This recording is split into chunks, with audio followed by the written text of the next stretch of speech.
ጤና ይስጥልን የከበረ ሰላምታችን በመላው ዓለም ሆናችሁ ቃል ስፖርት ዩቲዩብ ቻናላችንን ለምትከታተሉ አድማጮቻችን ድረስ ብለናል። ከናንተ ሆነው ቃል ስፖርት ዩቲዩብ ቻናል ለዚህ ሰዓት ምርጥን ያሰናዳላችሁን ስፖርታዊ ጥንቅሮች በቅደም ተከተል ያጋራናችሁ ቆይታ የምናደርግ ይሆናል።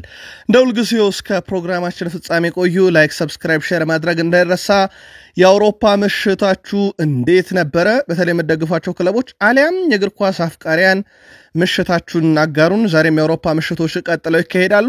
ትላንት አንድ ጨዋታ ብቻ ነው ግብ ያልተመለከትንበት። ቀሪዎቹ ጨዋታዎች በግብ የተንበሸበሹ ነበሩ። ውድ ቤተሰቦቻችን ትላንትና ብቻ 9 ጨዋታ 43 ግቦችን የተመለከትንበት በርከት ያሉ ቀይ ካርዶችም የነበሩበት ጨዋታ ነው።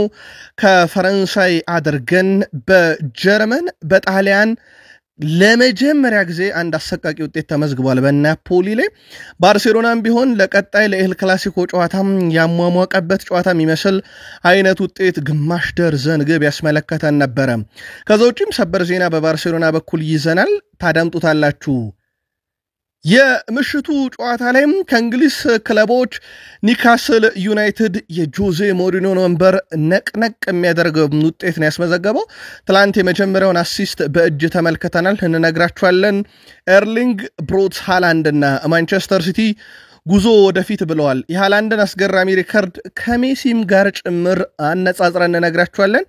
በሲቲ በኩል የምሽቱን ድልና የቡድን ዜና ተይዟል። የስፔን ክለቦች አርሰናልን መግጠም እንጂ ማሸነፍ በብዙ ተስኗቸዋል። አርሰናል በጣም አስደናቂ ጊዜን እያሳለፈ ይገኛል። ማድሪድን 2፣ ሴቪያን 2፣ ጄሮን፣ አትሌቲኮ ማድሪድ እና አትሌቲኮ ቢልባኦ ደግሞ አርሰናልን መግጠም እንጂ ማሸነፍ የተሳናቸው የስፔን ክለቦች ናቸው። አርሰናል በጣም አነጋጋሪ ቁጥሮችን እያስመዘገበ ይገኛል። የምሽቱ ጨዋታ በጣም ልዩ አጋጣሚዎች ነበሩት። አርሰናል ከረፍት በፊት ግብ ከተሻረበትም ብረት ከመለሰበትም በኋላ ከረፍት በኋላ አትሌቲኮ ማድሪድን ለማሸነፍ 14 ደቂቃ ብቻ በቂ ነበር። የመጀመሪያውን ግብ ካገኙ በኋላ በ14 ደቂቃ አትሌቲኮ ማድሪድን ጥንቅቅ አድርገውታል። የታማው ቪክተር ዮኬሬሽን ጨምሮ ጋብርኤል ማጋሌሽ ከአጥቂ እስከ ግብ ጠባቂ ድንቅ የነበሩበትን የአርሰናልን ምሽት በተለየ መንገድ እንነግራችኋለን።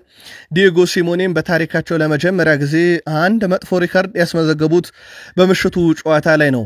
የምሽቱን ጨዋታ ተከትሎ የአውሮፓ ሻምፒዮንስ ሊግ የደረጃ ሰንጠረዡን ማስተካከያ ተደርጎበታል። በእርግጥ ዛሬም ቀጥሎ የሚካሄዱ ጨዋታዎች አሉ።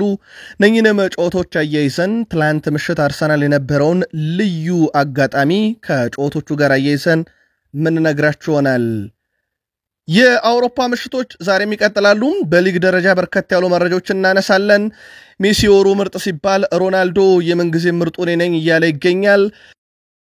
በተወዳጁ የእንግሊዝ ፕሪሚየር ሊግ የመረጃ ሰዓታችን ወደ ፕሪሚየር ሊግ ለማደግ የሚደረገውን ጥረት በሳምንቱ 9 ግብ የተቆጠረባቸውን የአንድ ክለብ ባለቤት የሲቲውን ተከላካይ የዛሬውን የቶትናም ጨዋታ አንስተን ከዛ በኋላ ቼልሲ እጅግ በጣም ወሳኝ የተባለ ጨዋታ ዛሬ በአውሮፓ ሻምፒዮንስ ሊግ ያደርጋል። ከዚህ ጋር በተያያዘ የማሬስካን መግለጫ የቡድኑን በልምምድ ላይ የነበረውን ሂደትና አያክስን የሚገጥመውን ቼልሲ በስታንፎርድ ብሪጅ በተለየ መልኩ እናነሳለን። ሊቨርፑልን በጣም ወሳኝ የሚባል ጨዋታ አለው። ተጫዋቹ ጉዳት እንዳስተናገደ ተረጋግጧል።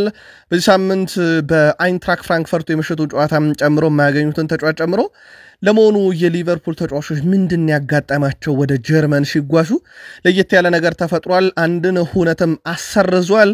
ሊቨርፑልም ገጠመውም በጨዋታውስ ምን ይጠብቀዋል የሚለውን ከኛ ከቃል ስፖርት ዩቲዩብ ቻናል ጋር ሊቨርፑልን ስትቆዩ ታደምጡታላችሁ።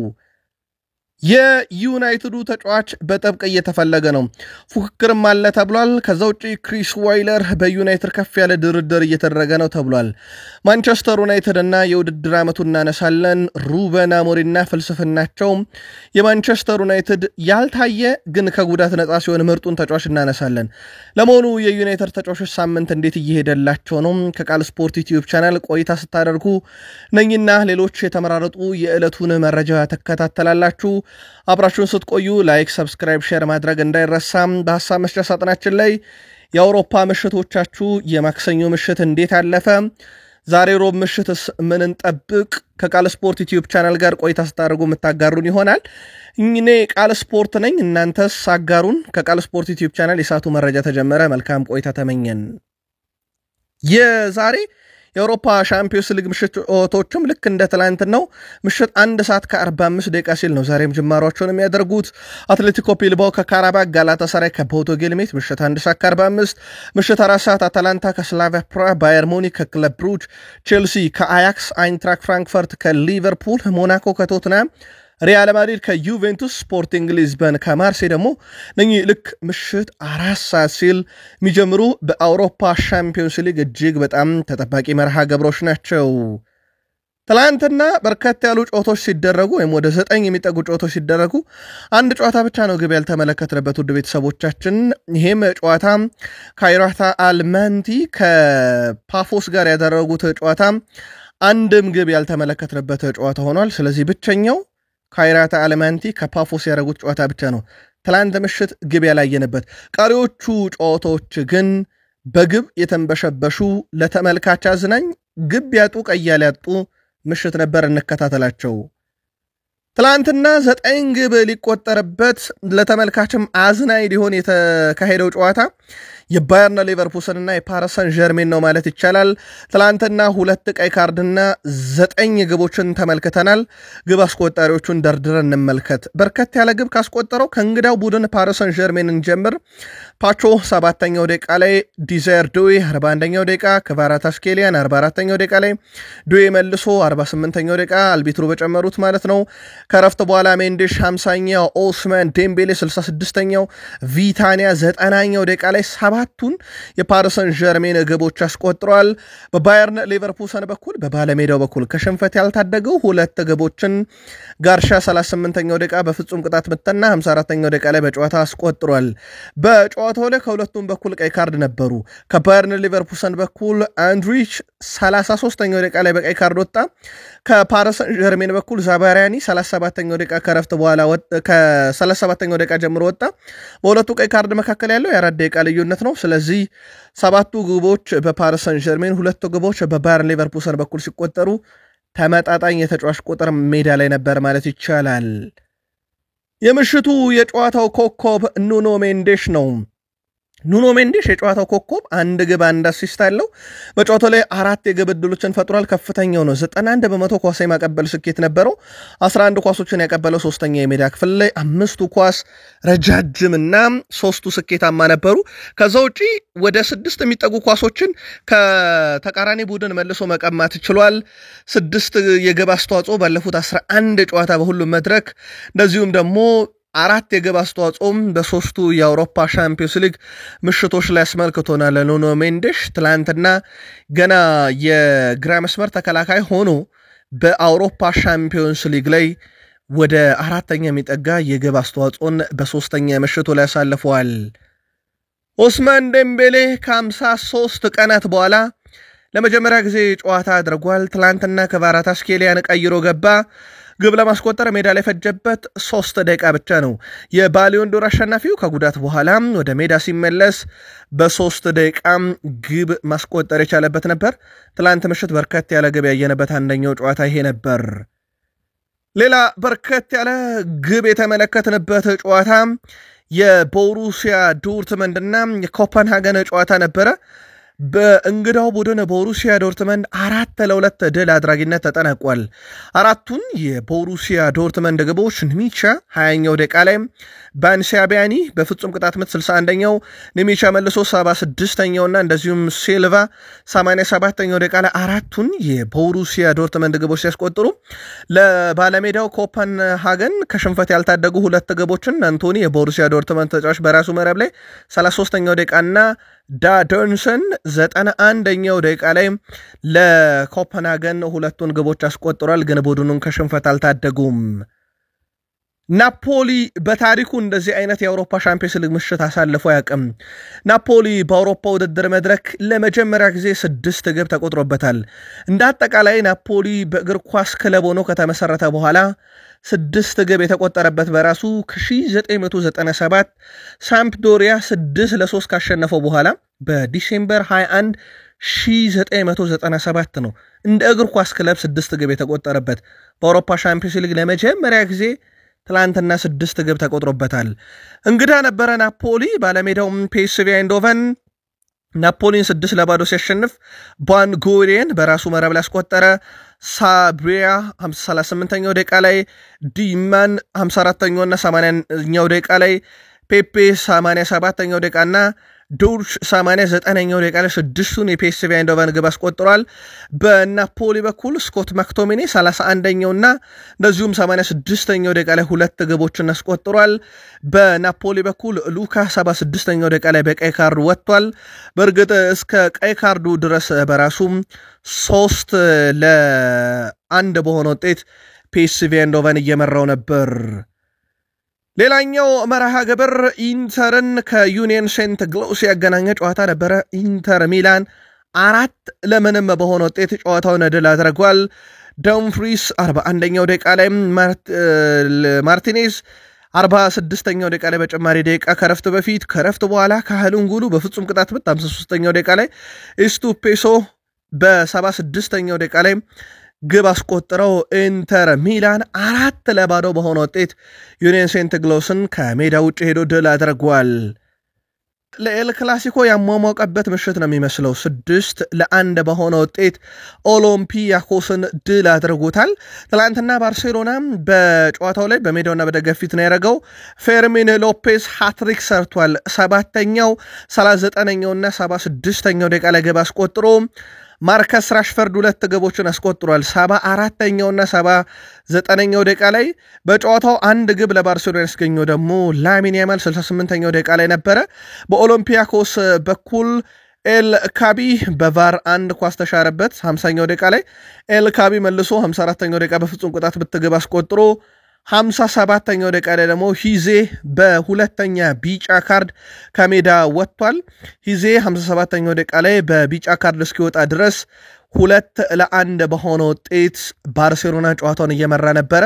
በኋላም ላይ ግን ነገሮች ለባርሴሎና ፍጹም የተመቻቸ ሆነውለት በርከት ያሉ ግቦችን አስቆጥሯል። ማርከስ ራሽፎርድ ለባርሴሎና ባረጋቸው 12 ጨዋታ 10ኛ የግብ አስተዋጽኦ ባርሴሎና ከ2017 ፒኤስጂን ውጤት ቀልብሶ ካሸነፈበት ጨዋታ በኋላ ትልቁ የአውሮፓ ሻምፒዮንስ ሊግ ምሽቱ ሆኖ ተመዝግቦለታል። ፌርሚን ሎፔዝ ያለፉትን 7 ጨዋታ 5 ግቦችን አስቆጥሯል።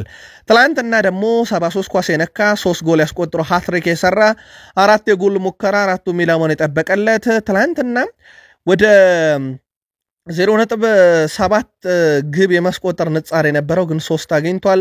ከ5 ድሪብል 3ቱ ተሳክቷል። ከ50 ኳሶች እንግዲህ ወደ 45ቱን በስኬት አቀብሏል። በሶፋ ስኮር 10 ተሰጥቶታል። ያው በጨዋታው ላይ ሃትሪክ ሰርቷል።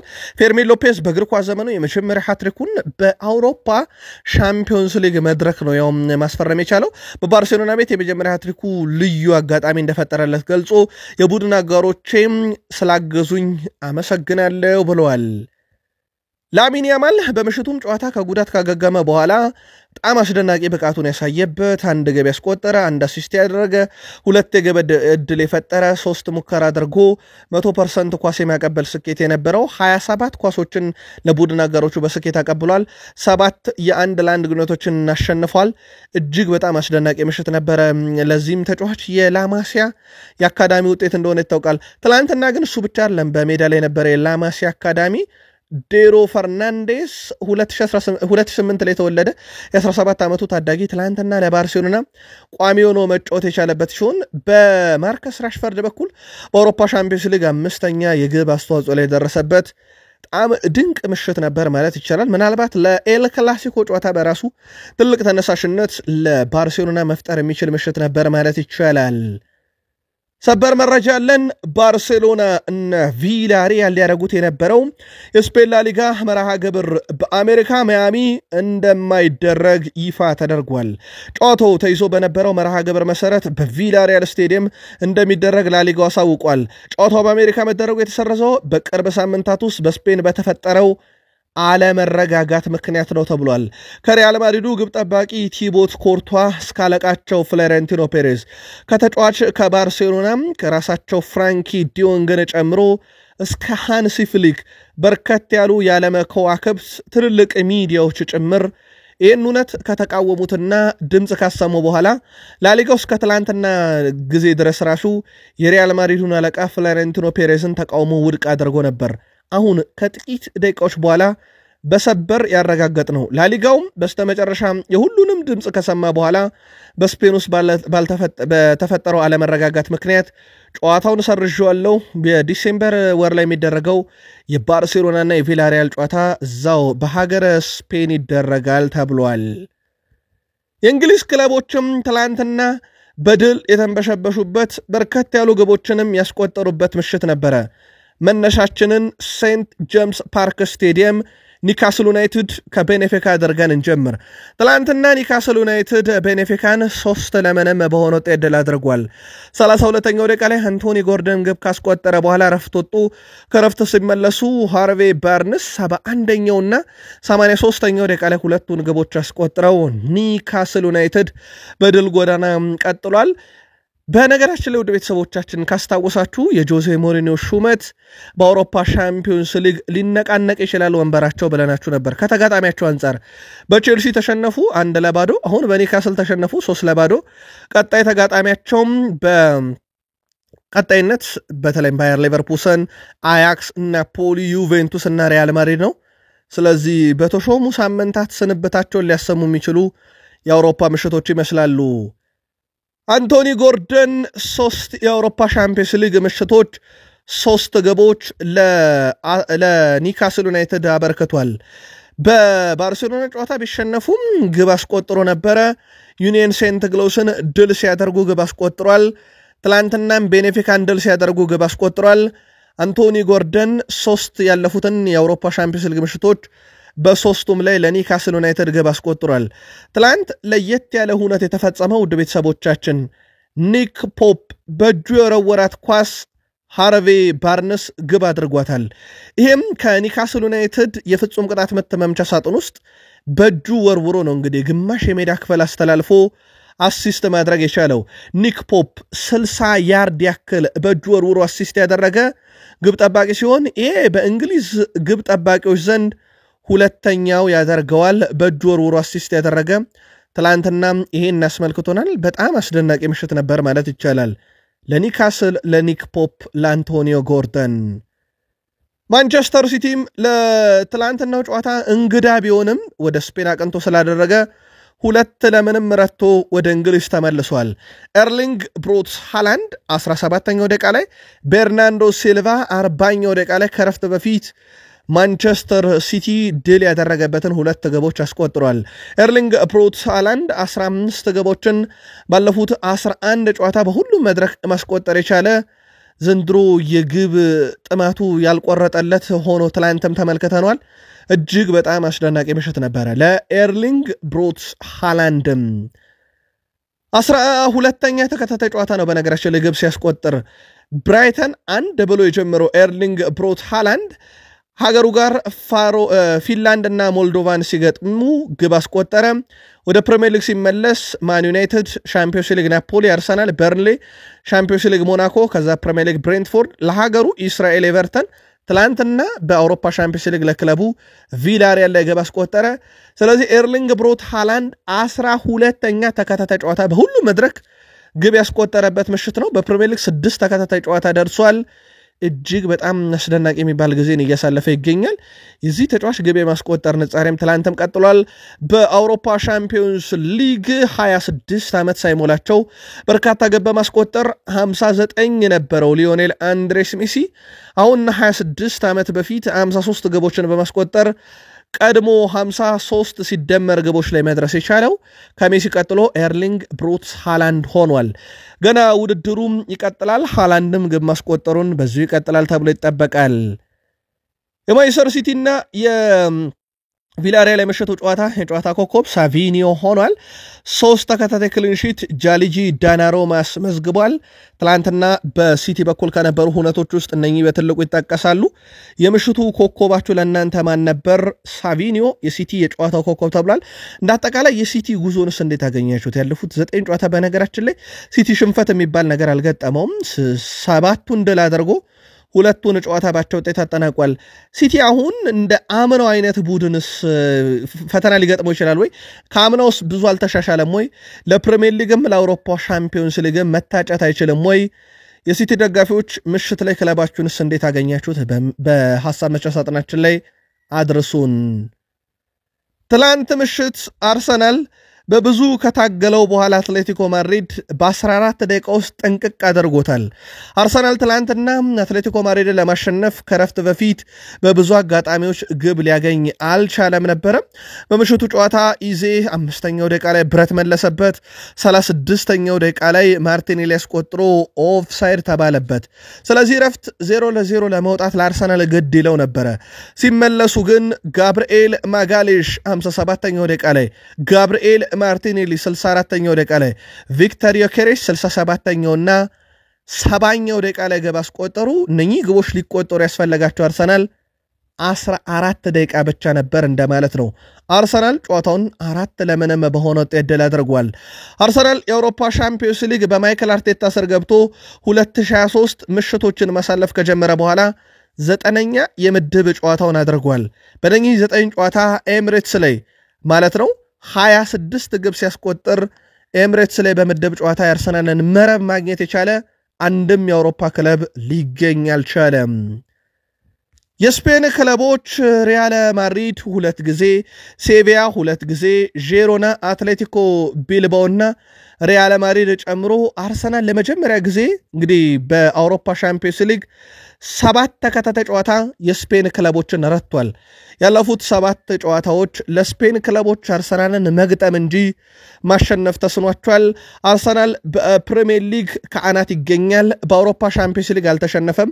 ልብ አድርጉ፣ ማንቸስተር ዩናይትድ፣ ሊቨርፑል፣ ማንቸስተር ሲቲ፣ ኒካስል የመሳሰሉ ክለቦችን በፕሪሚየር ሊግ እንደ አትሌቲኮ ማድሪድ ያለ ክለብን በአውሮፓ ሻምፒዮንስ ሊግ ገጥሞ ነው እንደዚህ አይነት አስደናቂ ቁጥር ያለው።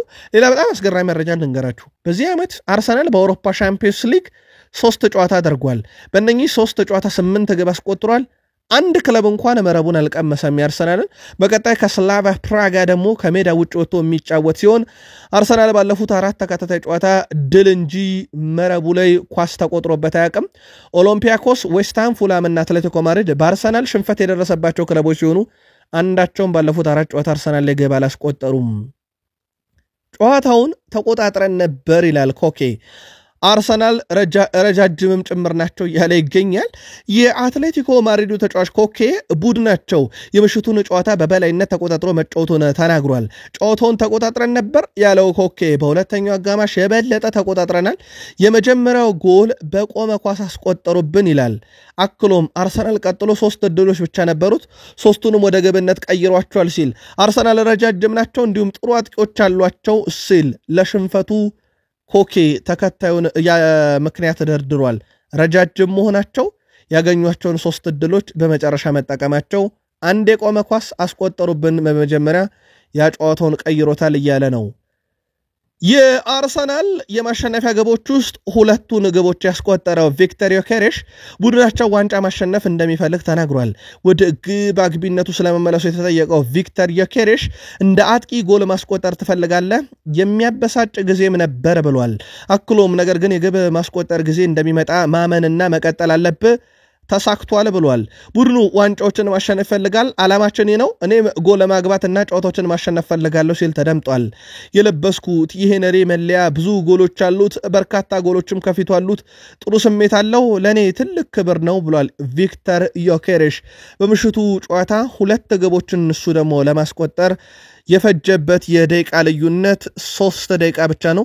67ኛውና 70ኛው ደቂቃ ላይ 2 በጣም አስደናቂ የተባሉ የአርሰናልን የማሸነፍ ሂደት ያረጋገጡ ግቦችን ነበረ በምሽቱ ጨዋታ ማስቆጠር የቻለው። የመድፈኞቹ አሰልጣኝ ማይክል አርቴታም ከምሽቱ ድል በኋላ የቆመ ኳስ ከጥንካሬያቸው አንዱ መሆኑን ተናግረዋል። ስለ ዮኬሬሽ ያነሱት አርቴታ እሱ በጣም የተሻለ ቡድን አድርጎናል፣ ኳስ ይዞ ሲያጠቃ በአስደናቂ መንገድ ነው ሲሉ ተደምጠዋል። አክለውም ሁሉም የቡድን አጋሮች ለሱ ደስተኞች ናቸው ሲሉ ስለ ደስታ አገላለጻቸውም ተናግረዋል።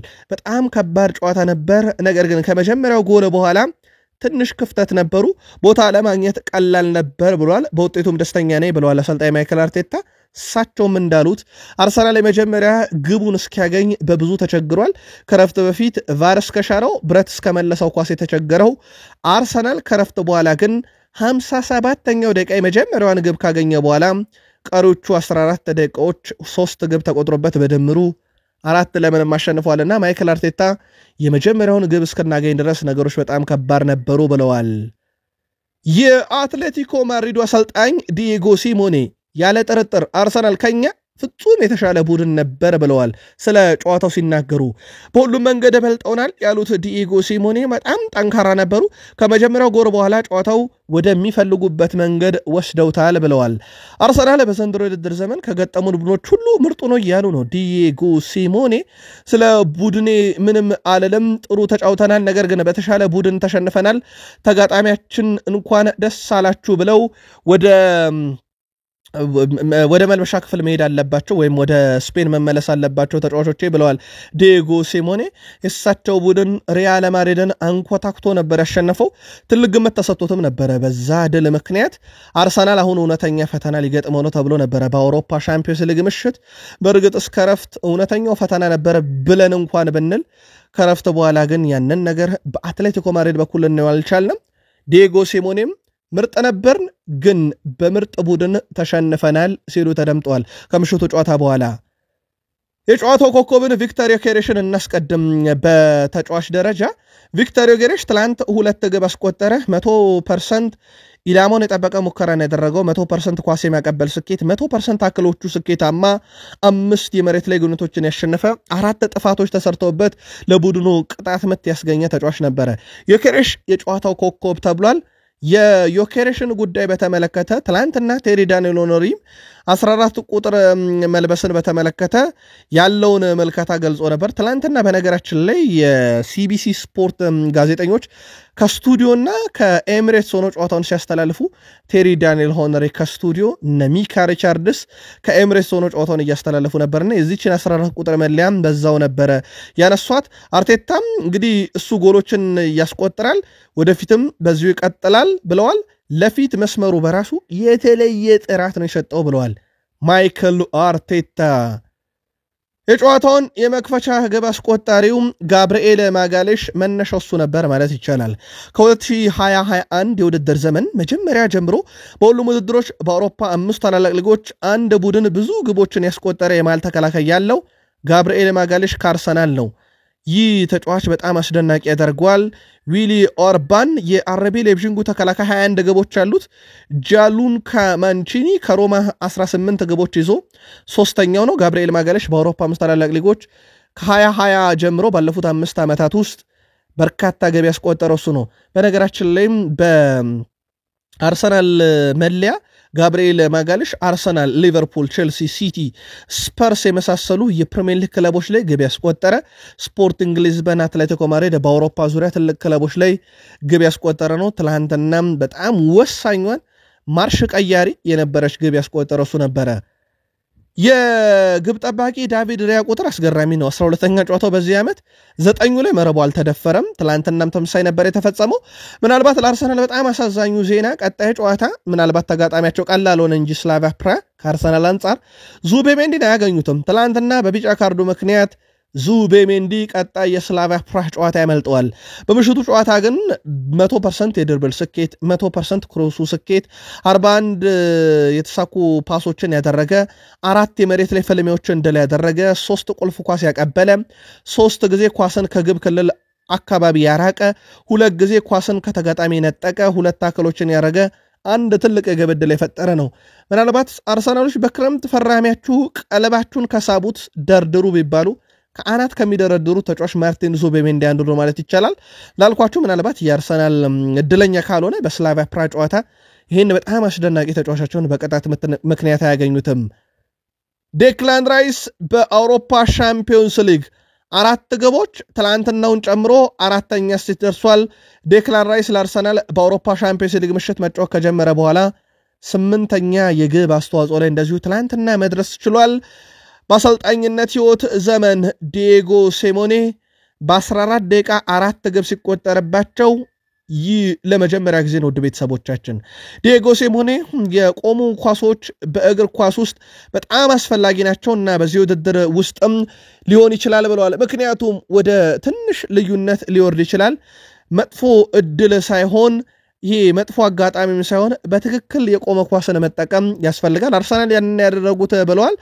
አርሰናል ከኛ ይሻለ ነበር ሁሉንም ነገር በልጠውን ነበር ብለዋል በጨዋታው ውስጥ በተለያዩ ደረጃ ቆራጥ መሆን እንዴት እንደሚቻል ከአርሰናልም ተምረናል ያሉት ዲየጎ ሲሞኔ በጨዋታው ቡድናቸው አንድ ጊዜ ብቻ ነው የአርሰናልን መረብ ለመሞከር ሙከራ ያደረገው ከዛ ውጪ አንድ ሙከራ አላደረጉም አርሰናል 4-0 አሸነፈ ኮፕታ ነው ቁጥራዊ መረጃውን የወሰድነው ግብ ማስቆጠር ነጻሬ አርሰናል 2.24 ተጨማሪ 2 ግብ አግኝቷል ማለት ነው አትሌቲኮ ማድሪድ 0.67 ነው ኦልሞስት ለአንድ ጎል የቀረበ እንኳን ብንለው ያንን አላገኙትም አርሰናል 19 ሲሞክር አትሌቲኮ ማድሪድ 11 ሞክሯል አርሰናል 8 ኢላማውን የጠበቀ ሙከራ አርሰናል 1 አርሰናል 51 በመቶ ኳስ ሲቆጣጠር በአትሌቲኮ ማድሪድ በኩል 49 በመቶ ብቻ ኳስ ተቆጣጥሮበት ጨዋታው በአርሰናል 4-0 አሸናፊነት ተጠናቀቀ ውድ ቤተሰቦቻችን ትላንትና 9 የአውሮፓ ሻምፒዮንስ ሊግ ምሽቶችን ስናይ 43 በላይ ግቦች ተቆጥረው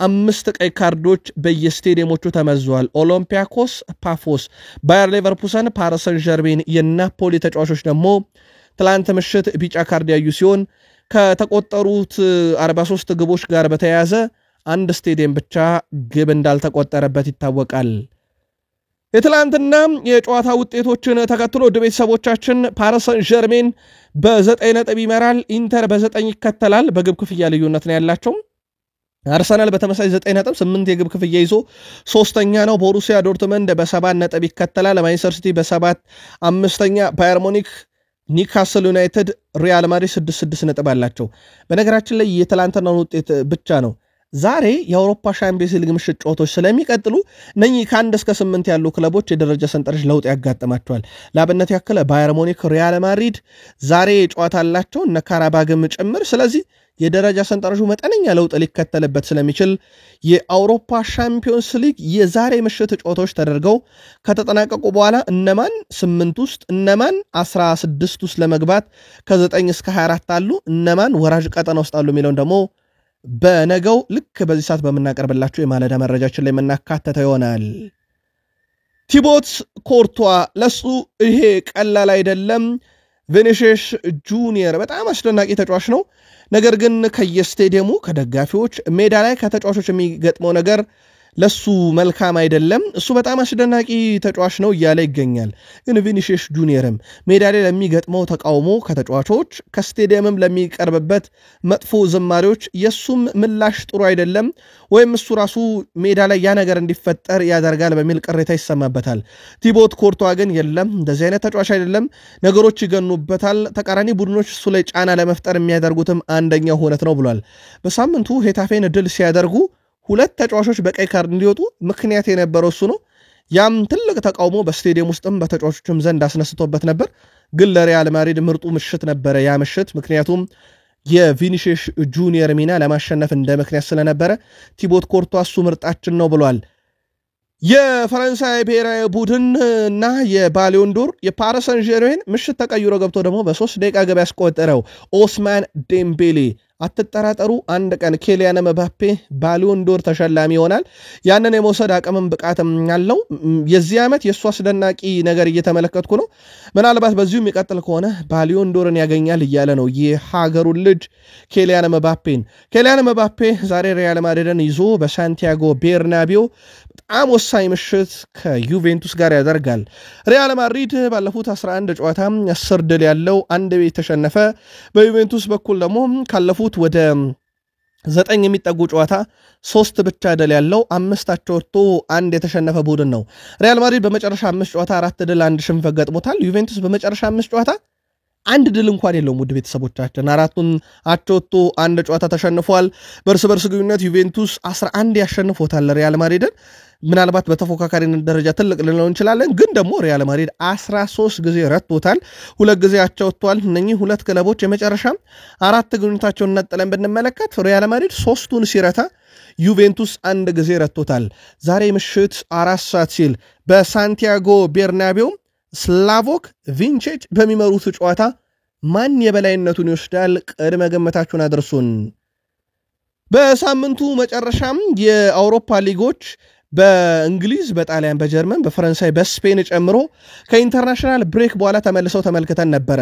ታዲያ በእነኚህ በተመለሱ ሊጎች ውስጥ ወደ ቤተሰቦቻችን የፍራንስ ሊጋ በሳምንቱ ለተመልካች አዝናኝ ነበረ። 40 ጎሎች አየነበት። ቡንደስሊጋ 33 ግቦች፣ ፕሪሚየር ሊግ 24 ግቦች፣ የስፔን ላ ሊጋ 19 ግቦች ሲቆጠሩበት የጣሊያን ሴሪ በጣም አስገራሚ ነው። 9 ግብ ነው ያየነው በ10 ጨዋታ ወደ ቤተሰቦቻችን። በአማካይ በአንድ ጨዋታ እንኳን አንድ ግብ አልነበረም እንደማለት ነው።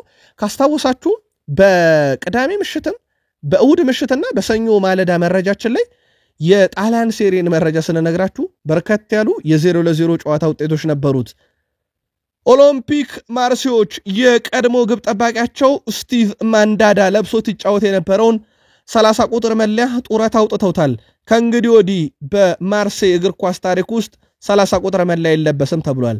ማንዳዳ በማርሴይ ቤት 15 ዓመታትን ያሳለፈ ሲሆን በእነዚህ ጊዜያትም ለፈረንሳዊ ክለብ 613 ጨዋታዎችን አድርጎ ነበረ።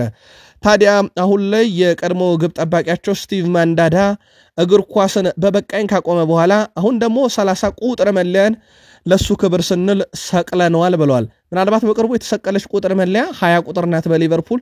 እሱም የዲጎ ጆታን ድንገተኛ ህልፈተ ህይወት ተከትሎ ነበር። ሊዮኔል አንድሬስ ሜሲ የአሜሪካ ሜጀር ሊግ ሶከር ድምቀት ሆኗል። ታዲያ በወሩ ባደረጋቸው ጨዋታዎች ባሳየው አስደናቂ ብቃት የኢንተር ማያሚ የወሩ ምርጥ ተጫዋች ተብሎ ተመርጧል። የኤምኤልኤስም የወሩ ምርጥ ተጫዋች እሱ እንደሆነ ይታወቃል። አስደናቂ ጊዜን እያሳለፈ ይገኛል ሊዮኔል አንድሬስ ሜሲ። በትልቁ የሚጠበቀው ነገር ሜሲ ኮንትራቱን አራዝሞ በኢንተር ማያሚ ይቆያል ወይንስ የሚለው እንደሆነ ይታወቃል። ከወዲህ ደግሞ ክርስቲያኖ ሮናልዶ የምንጊዜም ምርጡ ነኝ ብሏል። ፖርቱጋላዊ ተጫዋች ክርስቲያኖ ሮናልዶ የምንጊዜም ምርጥ ተጫዋች እኔ ነኝ፣ ይሄ አያከራክርም ብሏል። ሮናልዶ ሲናገርም እኔ በታሪክ ምርጡ እግር ኳስ ተጫዋች ነኝ፣ በዚህ ላይ ምንም ክርክር መኖር የለበትም ሲል ከእኔ የተሻለ እግር ኳስ ተጫዋች በጭራሽ አላየውም ብሏል። ለእግር ኳስ ያለኝ ፍቅር አሁንም አልጠላውትም፣ ሳውዲ አረቢያ ሊግ ቀን በቀን እያደገ ነው ሲል ክርስቲያኖ ሮናልዶ የግል ሐሳቡን አጋርቷል። መልከታችሁን እናንተ ውድ አድማጮቻችን በሐሳብ መስጫ ሳጥናችን ላይ ላኩልን። ውድ የቃል ስፖርት ዩቲዩብ ቻናል ቤተሰቦች ከሀገር ቤት እስከ ባህር ማዶ ስፖርታዊ ጥንቅሮችን ከታማኝ ምንጮቻችን አረጋግጠን በሚመጠን መልኩ እያቀረብንላችሁ እንገኛለን። ተወዳጁን እንግሊዝ ፕሪሚየር ሊግ ብቻ የተመለከቱ የሰዓቱን ጥንቅሮች እናደርሳችሁ። ወደ ፕሪሚየር ሊግ ለማደግ ትንቅንቅ ላይ ይገኛሉ በርከት ያሉ ክለቦች በሚሳተፉበት ሻምፒዮንሺፕ የፍራንክ ጄምስ ላምፓርዶ ቡድን ኮቨንትሪ ሲቲ ግን አነጋጋሪነቱ ቀጥሏል። ውድ ቤተሰቦቻችን ትላንትና ኮቨንትሪ ሲቲ ከፖርትስማውዝ ጋር ጨዋታ ነበረው 2-1 በሆነ ውጤት ድል አደረገ። ይህ ዓመት 11 ጨዋታ አድርገው 11ዱንም አልተሸነፉም። የትላንትናውን ድል ከቆጠርን 5ኛ ተከታታይ ድላቸው ነው።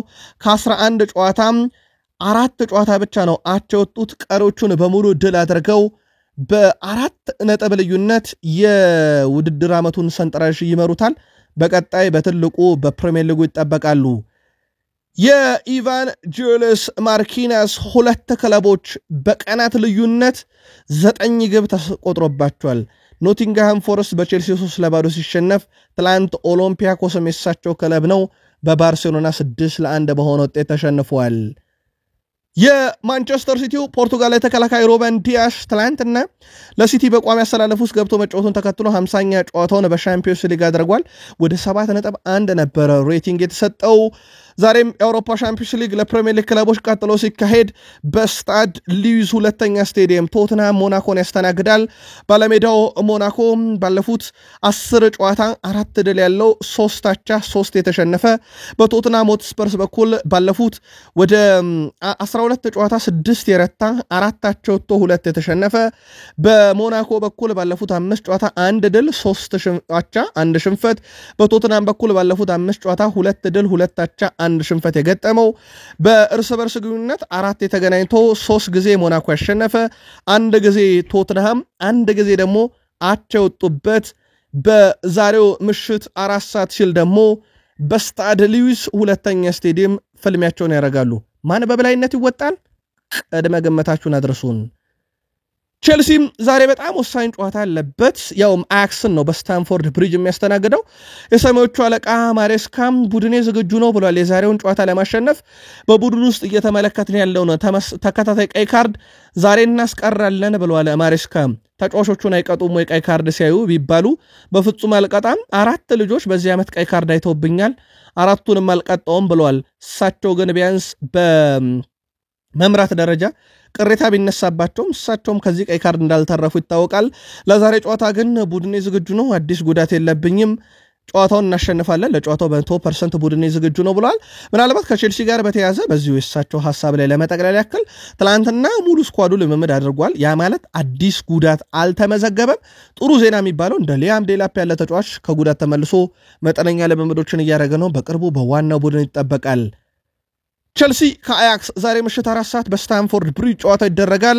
በቼልሲ በኩል ባለፉት 11 ጨዋታ 6 ድል 2 አቻ 3 ሽንፈት የገጠማቸው ሲሆን በአያክስ በኩል ባለፉት ወደ 11 የሚጠጉ ጨዋታዎች 4 ድል 4 አቻ 3 ጊዜ ደግሞ ሽንፈት ገጥሟቸዋል።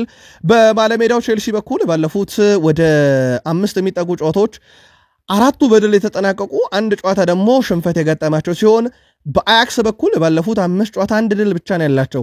2 ተሸንፈው 2 ጨዋታዎችን ባቻ ውጤት አጠናቀዋል። እነዚህ 2 ክለቦች 3 ተገናኝተዋል። ቼልሲ 1 ያሸንፈዋል 1-0፣ አያክስ 1 ያሸንፈዋል 3-1፣ 1 አቻ ወጥተዋል 4-4። የመጨረሻው ግንኙነታቸው 4-4ቱ ድራማ ነበረ። ቼልሲ 4-1 ተመርቶ 4-4 ያረገበት ጨዋታ ዛሬ ምሽት 4 ሰዓት በስታንፎርድ ብሪጅ የሚደረገውንስ ጨዋታ ማን በበላይነት ይወጣዋል? መልከታችሁን አድርሱን። አርኔ ስሎት ሪያን ግራቨንበርግ ጉዳት ላይ እንዳላረጋግጧል። ስለዚህ የዛሬ ጨዋታ ያመልጠዋል ብለዋል። ቅዳሜ ከብሬንትፎርድ ጋር በሚደረገው የፕሪሚየር ሊግ ጨዋታ ላይ ይገኝ አይገኝ በሚለው ጉዳይ ላይ ግን ማረጋገጫ የለንም ብለዋል። ስለዚህ ሪያን ግራቨንበርግ በዛሬው ምሽት የአውሮፓ ሻምፒዮንስ ሊግ ጨዋታ ያውም በወሳኙ ሰዓት ለሊቨርፑል ግልጋሎት አይሰጥም ተብሏል። ያው ብዙ አማራጮች አሏቸው በእርግጥ በዛ ቦታ ላይ ግን ዋታሩ ኢንዶ ዛሬ ድል ማግኘት አልነበረበትም ወይ? የሊቨርፑል ደጋፊዎች ታጋሩናላችሁ። በእርግጥ በስብስብ ውስጥ አለ። ማን ነው ቋሚ ሆኖ መጀመር ያለበት በዛ ቦታ ላይ በሪያን ግራቨንበርግ ቦታ ላይ? የእናንተ መልከት አጋሩን። ምናልባት ክሎፕ ቢሆኑ ያለምንም ጥርጥር አሌክሲስ ማካሊስተርን ከኤንዶ ጋር ያጣምሩታል ተብሎ ይጠበቃል። ግን ስሎት ብዙ ለኤንዶ ድል አይሰጡትም። ለማንኛውም የሊቨርፑል ደጋፊዎች የእናንተ ምርጫ በሪያን ግራቨንበርግ ቦታ ዛሬ ማን ነው አጋሩን። ሁልጊዜም ቢሆን ከጨዋታ በፊት ጋዜጣዊ መግለጫ ይሰጣል። ትናንትና ስሎት ጋዜጣዊ መግለጫ አልሰጡም። ውድ ቤተሰቦቻችን በአውሮፕላን ቴክኒካል ጉዳዮች ምክንያት በረራው ለረጅም ሰዓት ከ3 ሰዓት በላይ ዘግይቷል። ወደ ቤተሰቦቻችን የበረራ ተቆጣጣሪዎች የሊቨርፑልን ተጫዋቾች የጫነ አውሮፕላን ከመሬት ወደ ሰማይ ከፍ ብሎ ከእንግሊዝ ምድር ጀርመን እንዲበር ፍቃድ እስኪሰጡ ረጅም ደቂቃ ፈይቷል። ከ3 ሰዓት ቆይታ በኋላ ነው አውሮፕላኑ እንደውም በረራ እንዲያደርግም ፍቃድ የተሰጠው። በዚህ ምክንያት አሰልጣኝ አርኔ ስሎትና አንድ የቡድኑ ተጫዋች ሊሰጡት የነበረው ጋዜጣዊ መግለጫ ተሰርዞ ሊቨርፑሎች በሰላም ጀርመን ደርሰዋል። ስለዚህ የቡድን ዜና ብዙ ማግኘት አልቻልንም። ነገር ግን ከታማኝ የዜና ምንጮች የሊቨርፑል ስኳድ ምን ይመስላል የሚለውን መረጃ አግኝተናል። ወደ ኢንትራክት ፍራንክፈርት ያመራው ቡድን ውስጥ ማማርዳሽቬሊ፣ ውድማን፣ ፒቼ፣ ቫንዳይክ፣ ኮናቴ፣ ጎሜስ፣ ኬርኪዝ፣ ብራድሊ፣ ፍሬፖንግ፣ ሮበርሰን፣ ሴቦዝላይ፣ ማካሊስተር፣ ፍሎሪያን ቬዝ፣ ጆንስ፣ ኤንዶ፣ ትሬኒዮኒ፣ ሳላ፣ ኢሳክ፣ ጋክፖ፣ ኤኬቴኬ፣ ፍሬድሪኮ ኬዛ እና ሪዮ ንጉማ ቡድን ውስጥ እንዳሉ አረጋግጠናል። አይንትራክት ፍራንክፈርትን ዛሬ ዱሸን ባንክ ስቴዲየም ላይ ገጥማል ሊቨርፑል። ባለሜዳው አይንትራክት ፍራንክፈርት ባለፉት 10 ጨዋታ 5 ድል 1 አቻ 4 የተሸነፈ።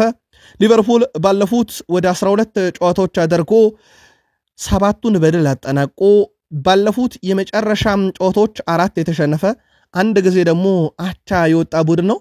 ዛሬ ሊቨርፑል ማገገም ያስፈልገዋል። ይህን ጨዋታ ለማገገም ደግሞ በጣም አስፈላጊው ጨዋታ የዛሬ ምሽቱ ይመስላል። አይንትራክት ፍራንክፈርት በኩል ባለፉት 5 ጨዋታ 3 የተሸነፈ፣ 1 አቻ ወጥቶ 1 ብቻ ድል ያደረገ ቡድን ነው። ቦሩሲያ ሞንቾግላድባን 6-4 ያሸነፈበት። በሊቨርፑል በኩል ባለፉት 5 ጨዋታ የመጨረሻ 4ቱን ተሸንፏል። ሳውዝሃምፕተን 2-1 ያሸነፈበት ጨዋታ ብቻ ይጠቀሳል። ሁለቱ ክለቦች በታሪክ ሁለቴ ነው የተገናኙት። አንድ ጊዜ ሊቨርፑል 2-0 ያሸነፈበት፣ አንድ ጊዜ አቻ የወጡበት። ከዛ ዛሬ ለሶስተኛ ጊዜ ጨዋታቸውን ያደርጋሉ። ማን በበላይነት ሊወጣው ይችላል? ቅድመ መልከታችሁን አድርሱን። የማንቸስተር ዩናይትድ ተጫዋቾች የመጫወቻ ደቂቃ ጥያቄ አላቸው። የዓለም ዋንጫ መምጣትን ተከትሎ የዩናይትድ ተጫዋቾች ብቻ አይደሉም፣ የሪያል ማድሪዱም ኤንድሪክ እንዲህ አይነት ጥያቄ እንዳለውና ስሙም ከዩናይትድ ጭምር እየተያዘ እንደሆነ ነግረናቸዋል። ኤንድሪክ በማንቸስተር ዩናይትድ በኩል ደግሞ መውጫው በር ላይ ከቆሙት ውስጥ አንደኛው ኔዘርላንዳዊ አጥቂ ጆሽኳ ዚርክዚ ይጠቀሳል። በርከት ያሉ ክለቦች ወደ ዩናይትድ ቀርበዋል። ዌስትሃም ዩናይትድ ከፕሪሚየር ሊግ የጣሊያን ክለቦች በፉክክር ውስጥ እንዳሉ አሌክስ ክሩክ አረጋግጧል። ከዚህ ጋር በተያያዘ የተጫዋቹ ዩናይትድን መልቀቅ አይቀሬ መሆኑን ጨምሮ የዘገበው አሌክስ ክሩክ መዳረሻው ግን ከእንግሊዝ ክለቦች ይልቅ ሞር የጣሊያን ክለቦች የመሆን እድላቸው ሰፊ ነው የሚል መረጃ ወጥቷል። ተጫዋቹ በቀጣይ ኔዘርላንድ ብሔራዊ ቡድን ለመወከል ሲባል ክለቡን መልቀቅ እንደሚፈልግ ይፋ አድርጓል። ክለቡን መልቀቅ የሚፈልገው ግን ዩናይትድን በቋሚነት ሳይሆን ቢያንስ በውሰት ለቆ በሚቀሩት 6 ወራት ምርጥ ሆኖ ለኔዘርላንድ ተመራጭ ለመሆን ብቻ ነው ይላል የአሌክስ ክሩክ ዘገባ። የማንቸስተር ዩናይትድ የሳምንቱን ድል መገኘት ምክንያት የሆነና የዩናይትድን ሳምንት ውብ ያደረገው ሃሪ ማጓየር ወኪሎችና ዩናይትድ ድርድር ቀጥሏል። ማንቸስተር ዩናይትድ እንግሊዛዊውን ተከላካይ ሃሪ ማጓየር ውል ለተጨማሪ ዓመታት ለማራዘም ንግግሩ ቀጥሏል። ሆኖም ማንቸስተር ዩናይትድ እስካሁን ድረስ ለተጫዋቹ ይፋዊ ፕሮፖዛል አላቀረቡም። ያም ማለት ለዚህን ያክል ዓመት በዚህን ያክል ደሞዝ ፈርም የሚል ማለት ነው። ሃሪ ማጓየር በፊርማው አዲስ ኮንትራት ላይ የሚኖረው የደሞዝ ቅነሳ በውሉ ርዝማኔ ላይ ተጽዕኖ ያሳድራል ተብሎ አይታሰብም። እንግዲህ ሃሪ ማጓየር ምናልባት የደሞዝ ቅናሽ በተወሰነ መንገድ ሊያደርግ ይችላል ተብሏል። የኮንትራቱ ርዝማኔና የደሞዙ ቅናሽ በቀጣይነት ድርድሩ አካል ይሆናል ተብሎ ይታሰባል። የዩናይትድ ደጋፊዎች የሃሪ ማጓየር ልምድ ለዩናይትድ አይጠቅምም ወይ መፈረም የለበትም ወይንስ ይበቃዋል? ልክ እነ ስኮልስ እንዳሉት ዩናይትድ ቤት እድሜያቸው የገፋ እነ ካዘሜሮ እነ ማጓየር መልቀቅ አለባቸው እንዳሉት መልቀቅ አለበት ወይ? መልከታችሁን አድርሱን። ማንቸስተር ዩናይትድ በያዝነው ውድድር ዓመት በጨዋታ 8 ጨዋታዎችን አድርጓል። በፕሪሚየር ሊግ 4 ድል አድርጓል። የዩናይትድ ድል የተገኘው በርንሌ፣ ቼልሲ፣ ሰንደርላንድ፣ ሊቨርፑል ነው። 3 ጨዋታን ተሸንፈዋል። አርሰናል፣ ሲቲ፣ ብሬንትፎርድ አንዳቸው ወጥቷል ከፉልሃም። ማንቸስተር ዩናይትድ ከብሬንትፎርድ ሽንፈት በኋላ በተከታይ ባረጋቸው 2 ጨዋታ በአሳማኝ ሁኔታ ማሸነፍ ያልቻለው በሩበን አሞሪም ማሸነፍ የቻለ ሲሆን በሩበን አሞሪም ቡድኑ ምን ያህል እንደተሻሻለ የሰንደርላንዱም የሊቨርፑልም ጨዋታ ያሳያል። ምናልባት በርካቶች የቼልሲ ጨዋታ ላይ ቀይ ካርዱን ያነሱ ነበረ፣ ግን በሙሉ ቡድን የገጠመውንም ሊቨርፑል አድርጓል። ዩናይትድ በተለምዶ ቢግ 6 ከሚባሉ ክለቦች ጋርም ከአርሰናል፣ ከሲቲ፣ ከሊቨርፑልና ከቼልሲ ተጫውቷል። 4 ቢግ 6 ክለቦችን ገጥሟል። የቀረው ቶትናም ሆትስፐርስ ብቻ ነው እንደማለት ነው። ከዚህ አንጻር ዩናይትድ እንግዲህ የሰበሰበውን ነጥብ እንዴት አገኛችሁት?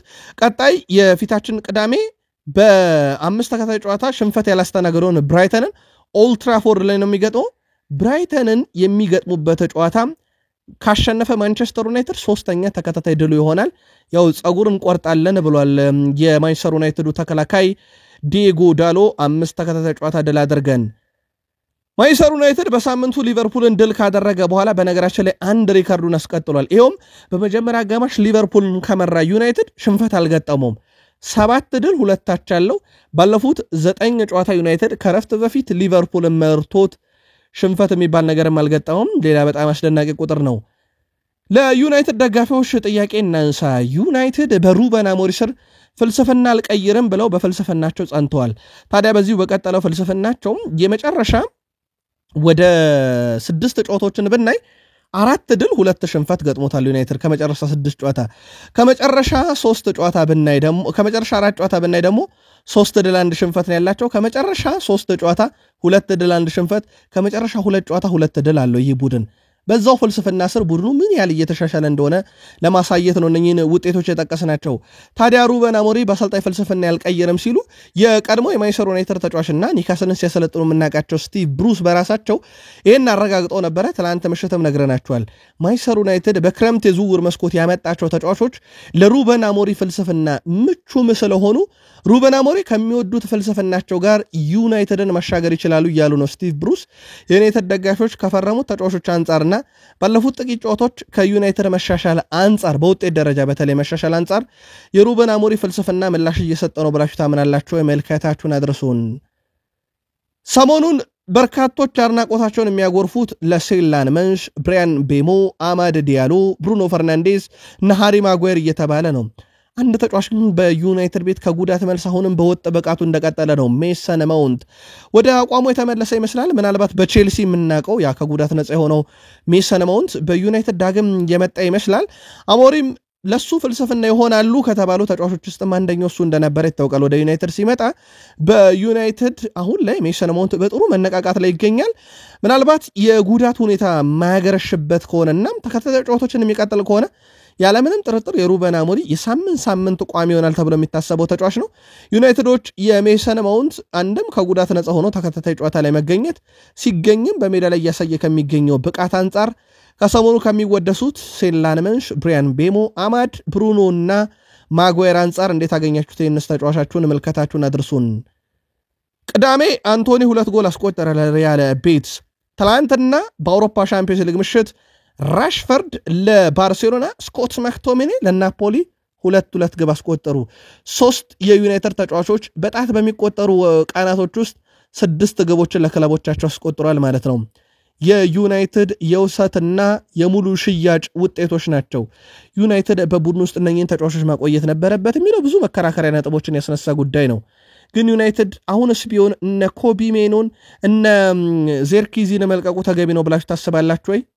መልካታችሁን አድርሱን። ዛሬ አትሌቲኮ ቢልባኦ ከካራባክ፣ ጋላታሳራይ ከቦዶ ግሊምት፣ አትላንታ ከስላቪያ ፕራግ፣ ባየር ሙኒክ ከክለብ ብሩጅ፣ ቼልሲ ከአያክስ፣ ፍራንክፈርት ከሊቨርፑል፣ ሞናኮ ከቶትናም፣ ሪያል ማድሪድ ከዩቬንቱስ፣ ስፖርቲንግ ከማርሴይ ጨዋታቸውን ያደርጋሉ።